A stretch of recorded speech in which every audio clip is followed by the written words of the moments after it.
I got 10 o'clock, so I think we can blast off. I think we're being recorded just so everybody understands that. Also, I think Becky represents one of the people that records and gets our meetings somehow remotely or whatever, just for Jack's and Balage's benefit. They understand that. I'm also letting Zafar into the room, who's one of our local watchdogs and a great friend. On old business, the email address updates, I've seen a lot of emails flying around. I know we're making good progress there. One of my questions, Mark, I thought I saw that your multi-factor, your MFA, was attaching to some old LBPD accounts. Are we still using those, or are we going to, I mean, I'm sure we are now, but are we going to jettison those in favor of the new ones at some point, or where are we at? Yes, they'll change over to the .org instead of .com. But for now, they put the MFA on all of them. And then at some point, there'll be an alias. Correct, Balaji? Correct. Yeah, there'll be an alias going to the new .org one. There are still some questions, and maybe Dr. LeMay, you can help me kind of outside of this meeting. With some of the boards and commissions, I need to know who needs additional town email accounts, like the Park Board, APC, some of the other commissions and that. Otherwise, the list that I sent out this morning is a pretty good start to the town accounts that we need, keeping in mind that we pay per month for every account that we have through Office 365. And we jettison those later on if we decide we don't need some of them? I'm sorry, John? Is it all right to cancel some of those accounts later on if we decide they're not being used? It's not like it's I see Balaj with his thumb up. Okay. Yeah. If I might just jump in on the email accounts. Originally, I think I might have thrown out the idea to clean up the emails and group them with more logical domain names, since you had different ones. Everybody now is in the domain name that looks like the police department, right? LBPDIN. If we switch some of those over, this has nothing to do with security, and it's not urgent from our end, right? Business-wise, how it comes across to, people you guys are working with in the town, it might be more logical. So as Chief said, we can keep the old email address, start a new email address. The old one becomes an alias. So you'll still just be paying for one email box. So maybe someone on the town side, instead of being Bill on the town side, Bill at LPBT, at police department, we get him on the other domain. It's no change in cost. We run it for maybe a year as an alias and then phase it out. So it just kind of is a cleanup item. It's not security at all. MFA protects you very well about, those hack emails where they take over your account and pretend you're somebody else and all that crazy stuff. So MFA authenticates to the machines. So regardless of what the email address is, especially for the staff, we want to get an MFA set up. And I think we have every single staff member on MFA now with their existing old email address, which that's the security portion that we care about. The other point I'd make about the other email addresses, I think I mentioned, again, this is not security and this is not really technical. I mentioned in a meeting that perhaps council members, instead of using their personal email addresses, might get an organization paid for email address to use for town business. And I mentioned that not for any technical reasons, just it was a business input, like for liability reasons, right? So that's unnecessary from our standpoint. It might be something you guys consider and talk about. I just wanted to bring it up again. It's not a recommendation for me that the town council people have, organization emails and not use their private emails. I just mentioned it. I just want to make that clear. It's not a security issue or anything else. I mentioned something business legal liability thing, which probably isn't even my place. Well, it's definitely something that appeals to the council members that have been through the Freedom of Information request. We all, I don't know about the rest of them, but I think they agree that it would be a benefit to all of us to have all of our town communication on that new email address, such that when you have a Freedom of Information request, then you just turn it all over rather than having to call through your personal email. Well, and you know, when I got elected to town council, I just set up another account and made that my town council account. So I don't have a real separation between my town council, or I have a separation between my town council work and my private email. I don't know if everybody else has done that on the town council. I haven't. I did. Yeah. You guys are much smarter than I was. At any rate, I think having the town domain as the part of the email, I think, helps with clarity for anybody trying to get a hold of us, and we can publish that on, the website and such, so that that's how people try to get a hold of us. I think that's probably a good move.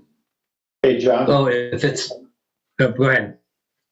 To Dr. LeMay's point, I agree. All the government officials would be very beneficial for us to have the town email accounts.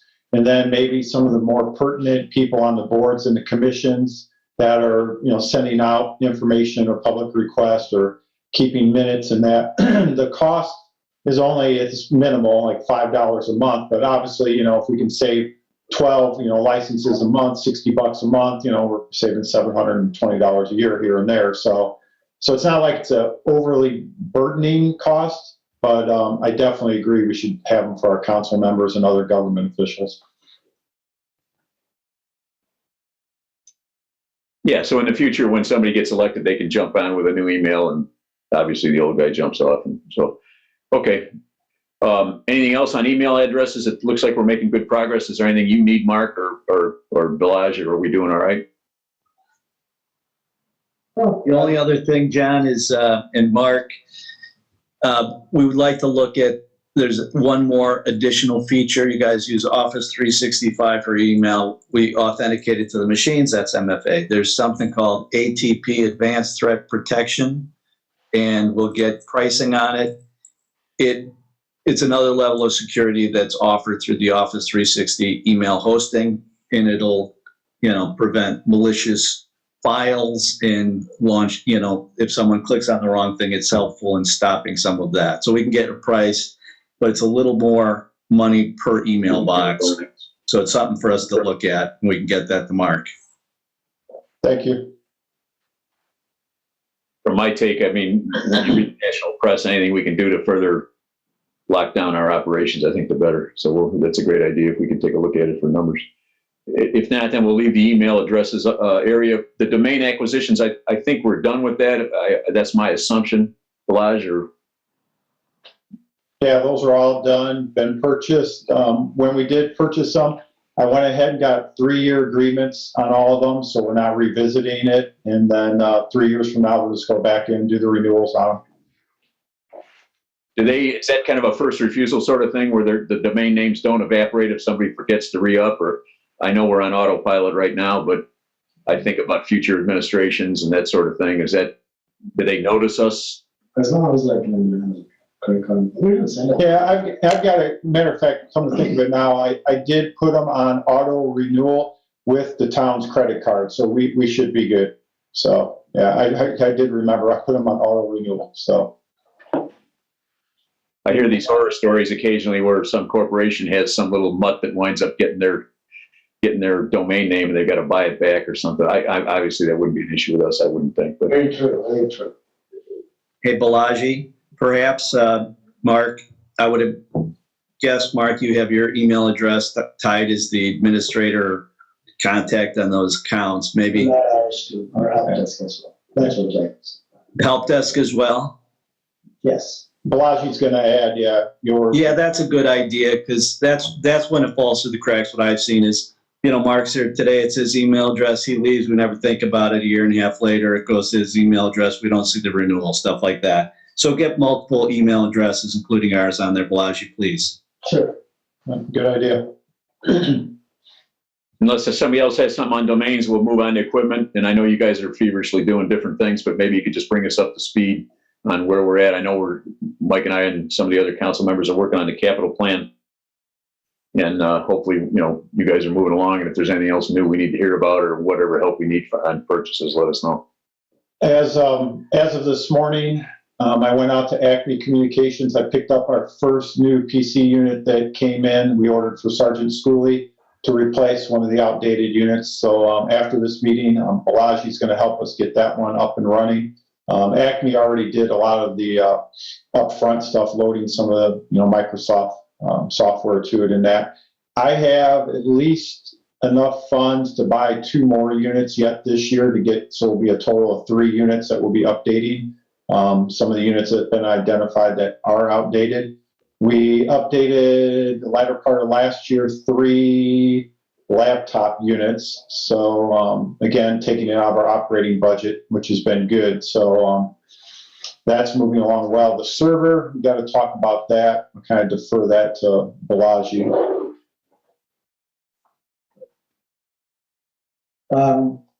So the server, if you see the IT plan, Jackson, I think yesterday, that gives a clear idea of what we have in place currently.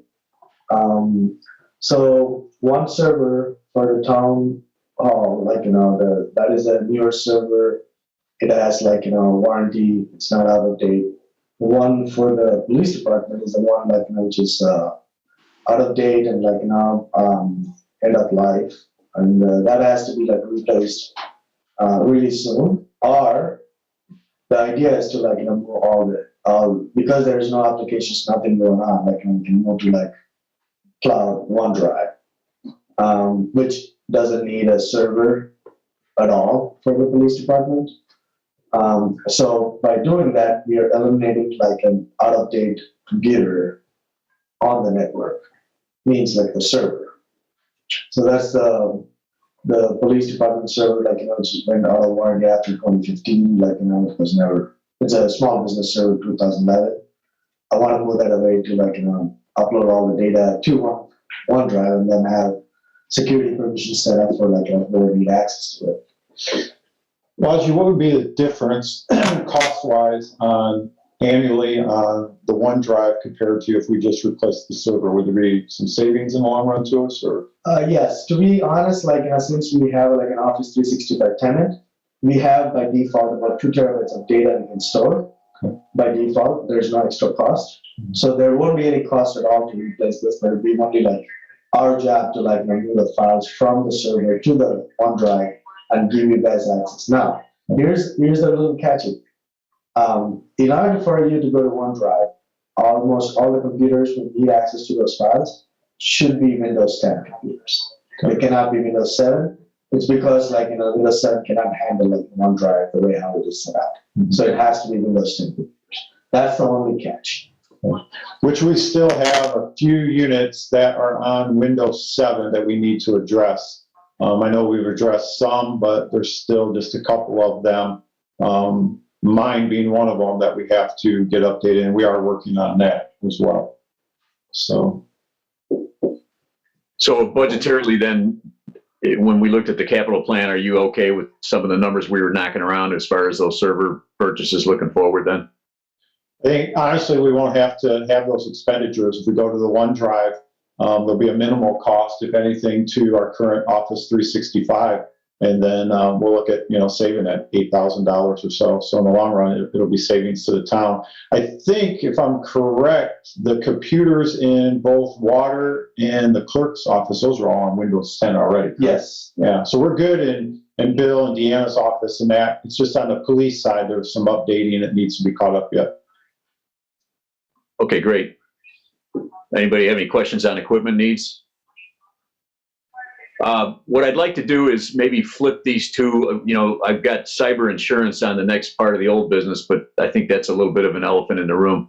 How about if we is there anything on MFA that we need to discuss? I know you're implementing it. I've got it under new business, but I think it's a pretty simple subject matter if we just want to brush that real quick and then get onto that cyber insurance maybe. Jack, I think we're in pretty good shape, aren't we, after what was done with Andrew yesterday? Correct. We're done. I think for the most part, done. You know, we keep an eye on it if there's new machines.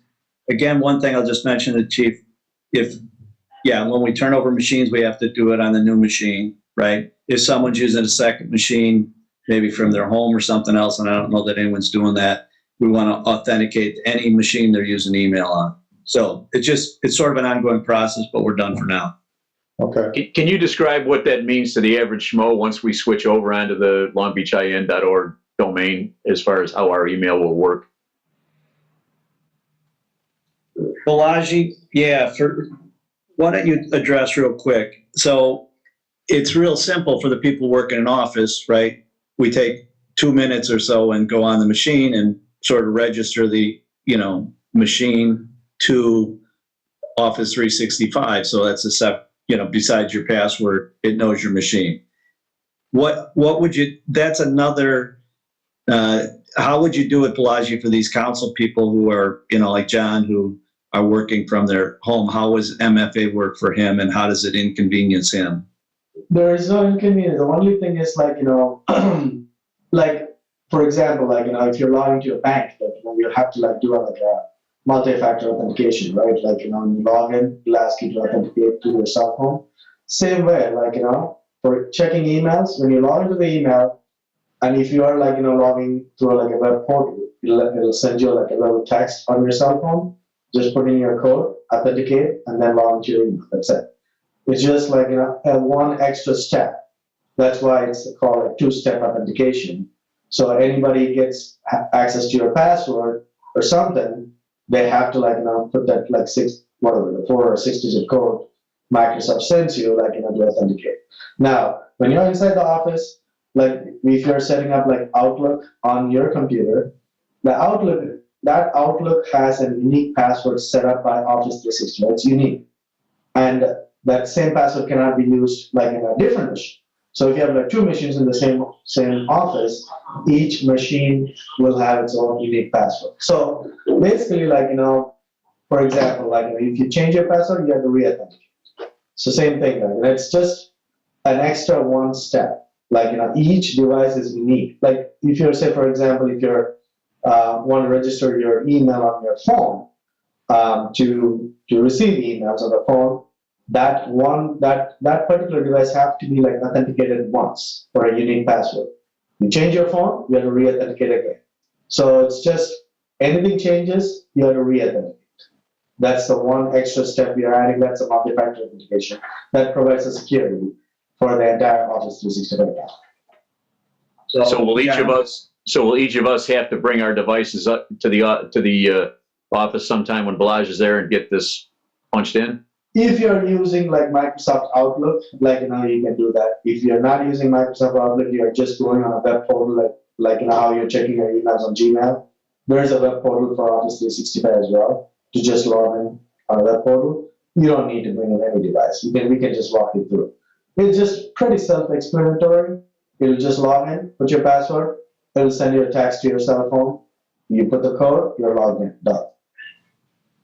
So our guys, Andrew or Balaji or help desk, for the there's new town council people or now, we can just help you out the first time. It's pretty quick and easy, and there's basically 2 ways to do it, right? So again, the people in the office, they don't have to worry about it every time they use their email because they keep using the same machine. So Andrew or someone could help you set up your machine at home, John, if that's the one you always use for the email one time, and it's good while you keep that machine. Got it. Same with the phone then, because I do like to receive emails on the phone. So, all right, well, maybe we'll set up a time when somebody can be around and somebody's going to. I think it would make some sense, John, and everybody else, that we all do it at the same time. I mean, again, you change your contact information. How do you know when somebody's changed over to the new email address? I mean, I wouldn't have any idea. So how do I know where I'm sending it? I now have 2 email addresses, one that I'm using for the town, then I have my own personal one. Now I'm entering into a 3rd one now. In my mind, we should be doing this at about the same time. Yep. Although, Mike, I'd say a lot of these things, even us talking about it now, it makes it more complicated than it is. If Andrew sat with you, and you say, this is how I do it individually, 5 minutes later, it'd be done and it'd be clear to you, if that makes sense. The problem Makes is, sense, but if I'm sending out an email to Bob and he hasn't changed over yet, how do I know when he's changed over? it doesn't matter what Bob's is. Okay. It's just your email. Okay, when we get you an email from the town, if that's the way we're going, it'll work right away. And then the Okay. next step would be, you start using that. Then we can decide to set up MFA on your town email, which we can show you how to set it up on your PC or your phone. And yeah, there's also the other way where every time you go to use your town email, it'll take a second step and ask to, just like going to a bank, it would ask to text you a passcode or something. So we don't have to set up MFA on all the accounts, maybe for the ones that don't use it too much. And it doesn't create some big security risk that some are set up and some aren't. The ones that we have real liability is the town, is the employees and the staff and the people in the office. It makes sense to do it. So, that's the issue again with like part-timers, volunteers, elected people. And again, this MFA is simpler than it sounds like when we're talking about now. And with these new email addresses being aliases, if somebody sends me an email address to the email address I'm using now, it will automatically go to the new one. Is that correct, Jack?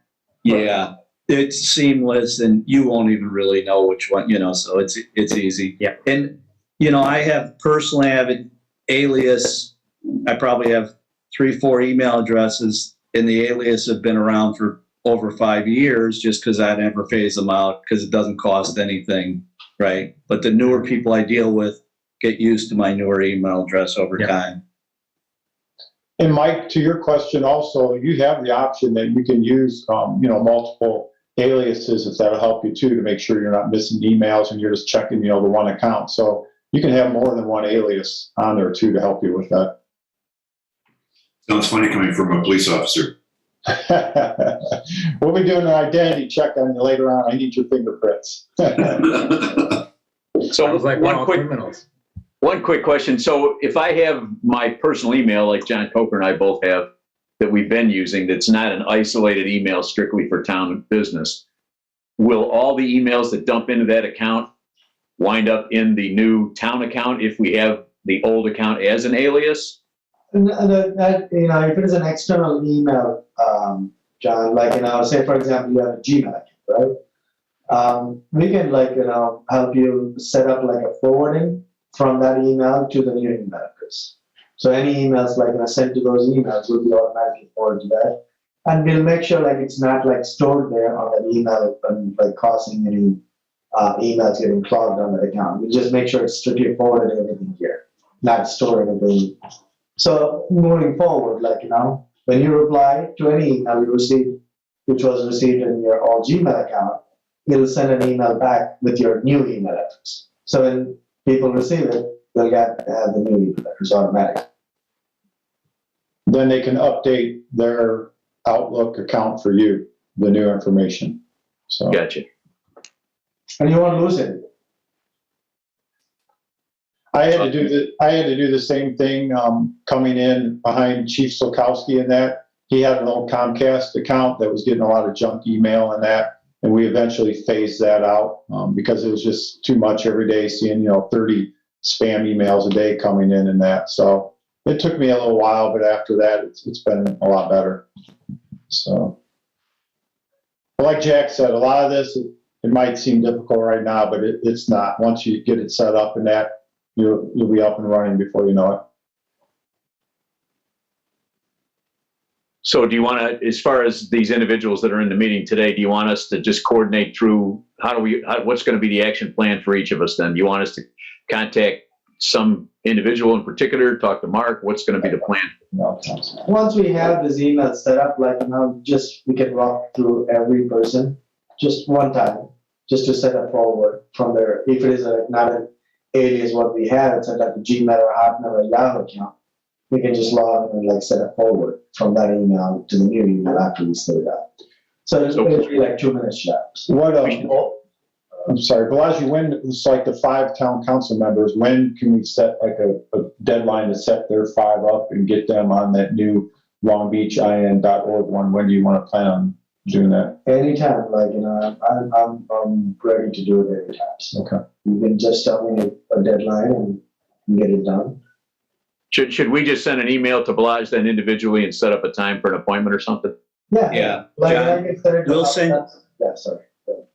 Next week, when we have the new John Wall, LB, we'll send you an email to your current other email addresses, say it's ready, let us know when you want to set up. And Mike and Bob, we'll just send it to the 5 people. And then you guys can reach out and one of us will help you out on your schedule. And one of us is probably not me, someone who knows more. And that could be done over the phone, really, right? Yes. Okay. Like in my situation, I use 2 computers because I have 2 houses. And we'll just set it up and one will take care of both computers or both laptops, I mean? Yeah, so, but if you have like other outside email, we'll just set it up on that particular email. That's done. Okay, All you're going to do is like log into your new email. That's it. all right. And it doesn't matter if you're logging on from this home or that home or different computer, it doesn't matter. And with the MFA, like again, like, you know, as long as you're on your cell phone, just send your code. Similar to like how you do like your bank thing. You know, when you log into your bank, you have to put like a code, right? So similar to that. Good. Any other questions on that MFA? No, Then I'd say we'd bring up the cyber insurance. I don't know, Mark, if you want to drive this train or whatever. I know we've had a policy in place. I'll just run the history a little bit, and if I'm incorrect, somebody can correct me. But essentially, the old policy, the old company has decided not to carry us or not to provide insurance to us in the year we're in, I believe. Or I think the renewal is up in March or something.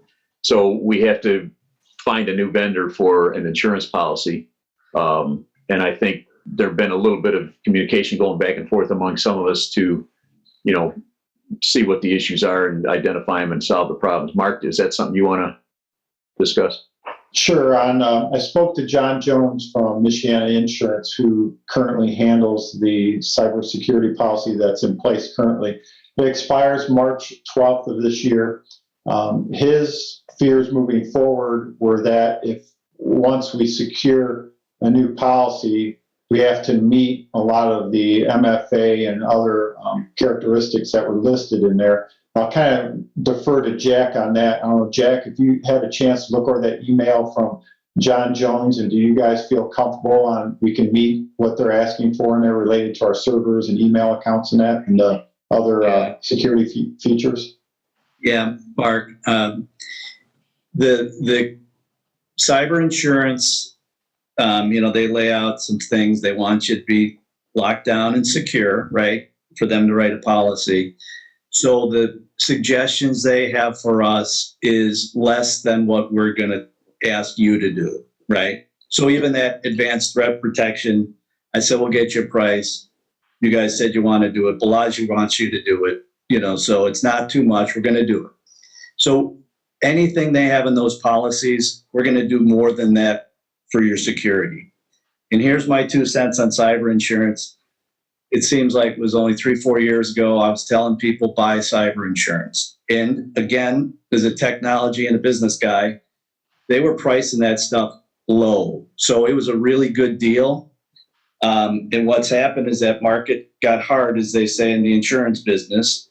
And now they're jacking the prices. And I've seen people getting prices that are 5 times higher. So it starts with, someone who carried you for a good price, they deny you. Then there's less insurance underwriters in that market, and the prices are going up. It's crazy. As a business guy, I suggested it because I knew initial prices 4 years ago were cheap. Why not? I'm not sure that I wouldn't necessarily say you have to do it. And, it's a little bit of what it costs for what you get, right? So those policies and the questionnaires could help you on the board and the town council and the technical people to a point understand some security things you can do. But we have to do those for you anyways.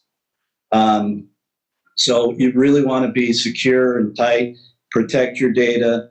One other thing I'll just mention that's really not written in the IT plan, I want to work with the people in the town side to identify a little bit better the financial information they have from the town people, right? It's like Cassell Connect is a software they use to do the water department billing, right? So they bill and collect money from all the people in town. They have financial information about the town people.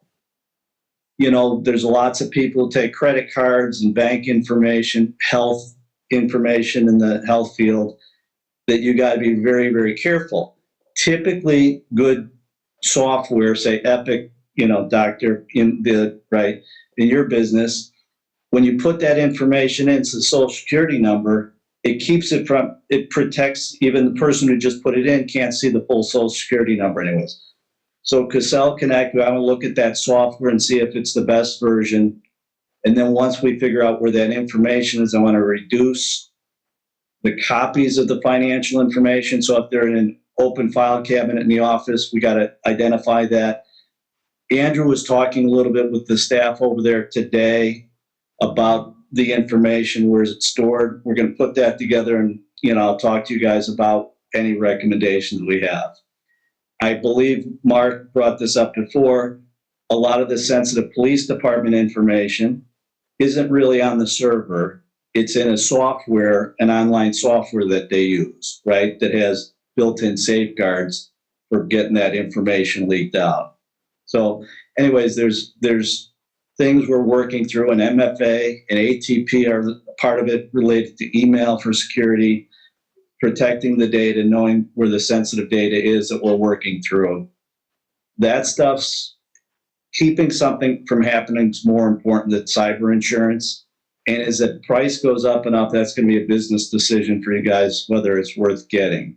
But nothing in one of those policies or what the insurance brokers suggest we do is going to ever be a problem with us. We're going to do more than that anyways. And that's great. That's great to hear. And what I'll do, Jack, and Dr. LeMay, I'll reach out to John Jones, have him research on the cybersecurity policies and that, and like the marketplace, get some quotes, and then hopefully maybe have it back through the February town council meeting, and then the town council can, have a discussion and make a decision moving forward. Thoughts? And Jack, can we get this tamped down before 3/12? Oh, definitely. So the security measures were taken care of. Again, mapping out and looking into the Cassell Connect and the town people, water department, financial stuff. In the next couple of weeks, we'll have that together, and then, run it by Mark and whoever, and, you guys, and we'll figure out if more is needed to be done. That even ties into that, right? That old police server, when we talked about server section, I wouldn't recommend buying a new server, $8,000, something like that. There's not any, what Balaji said, there's no specific applications running off that server, and that is sometimes when you have software applications running off a server, you almost have to keep an in-house server, right? So the police department's main software is a cloud-based software, as we mentioned.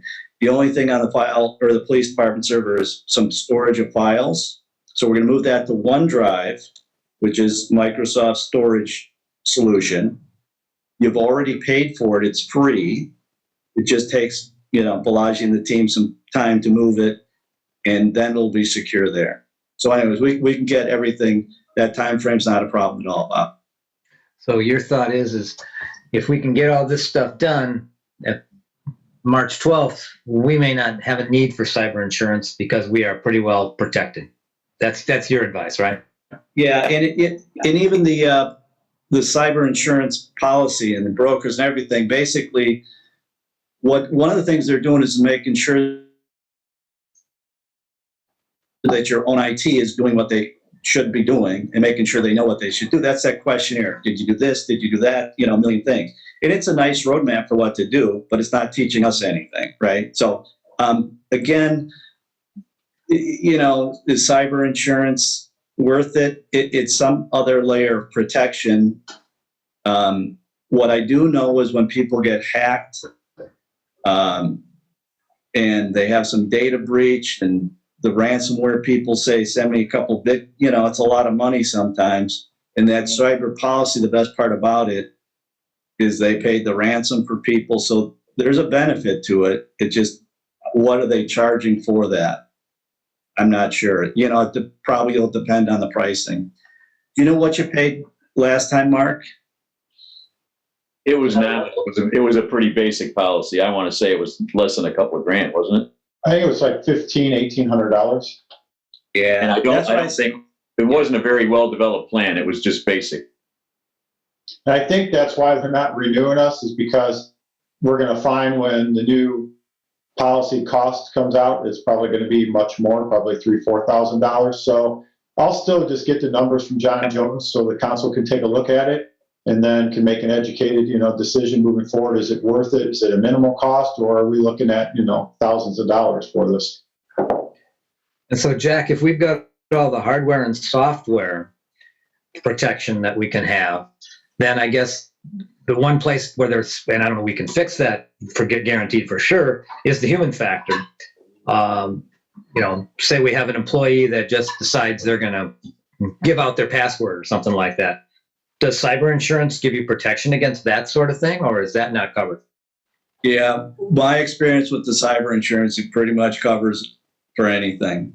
So part of the reason that market, they're raising the prices is I think they price low to get this new product in the market, to get people buying it, used to it, and get some market share. But I know they've taken a lot of hits because there's a lot of hacker activity. Even if it's not, some staff and employees make stupid mistakes and click on things they shouldn't. But the hackers, they send this malicious stuff out there. They sort of find out you exist. And once they focus on you, they're diabolical. I'm sort of amazed that and it's a combination of technical smarts and, like fooling people in clever ways. So it's a risk. And that's one thing I can't say. No matter if we do everything right, it doesn't mean you can't get hacked. Okay. That's all I've got in terms of the agenda, but we're certainly open for anything else that people have issues with, or Mark, if there's anything else you want to discuss. No, just kind of to recap, we're going to continue working on upgrading some of the PCs. Balaji and the team have been very helpful in giving us advice on what the next steps are in that, so we'll continue to follow their advice. The help desk has been very beneficial to all of us. I can't say enough about Jack and his team. They've been phenomenal to work with since this transition in the middle of last year. So everything's going well, and I think we're making great strides towards better security for the town. Just a quick little question. I think, wasn't there an update coming through on I'm going to use the wrong term, civic software, the software that the accounting is on for the water department of the town? Wasn't there an upgrade that came through or already implemented, or are we in the process of that? For the Gazette? For civic, the civic side. No, I may have to check on that because that's the software we need to know a little bit more detail. What Jack was talking about. So. That Balaji's saying that's the software they need to learn a little bit more about, is that civic side of it, what Bill and Deanna and Water are using over there. So I think they got to do a little bit of a deep dive, taking a look at some of that stuff as well. Yeah, we've got Bill leaving on the 18th of February. I know Helen's been helping out with the accounting and systems functions, and I know she's very capable. We may wind up with a new we will wind up with a new town clerk individual sometime in mid-February. I know Bill's willing to stick around and help as best, as needs require, so that's all great. But, there's a lot of upheaval right now, and I think as long as we are all aware moving forward, it could get a little ugly there for a month or two, but as long as we've got a handle on it, we'll be okay. Just like yesterday, I'd asked Andrew to take a look for us on the mass email distribution list for the town. Bill has that set up in like 2 or 3 different various groups, And I wanted Andrew to see about securing that and moving it over towards our side as well. So not only that I have access to it, and then maybe even Deanna does. So there's a couple of us that have access, because I'd really hate to lose that database of, the town email addresses, because it's nice to send out, information to the residents and that. So we're working on that too before Bill's departure, so we don't lose that.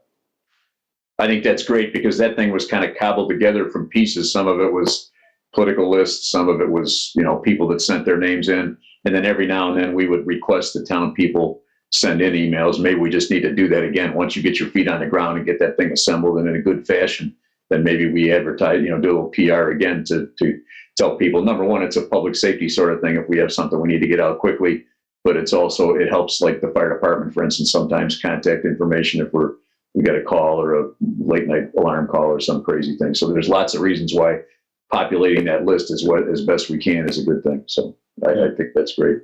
And we have gotten a lot of positive feedback with some of the information that we've shared in the past on it. So I agree, it's very important to have. So that's all, folks. Unless somebody else says something else, appreciate everybody's help. Good deal. I'm out.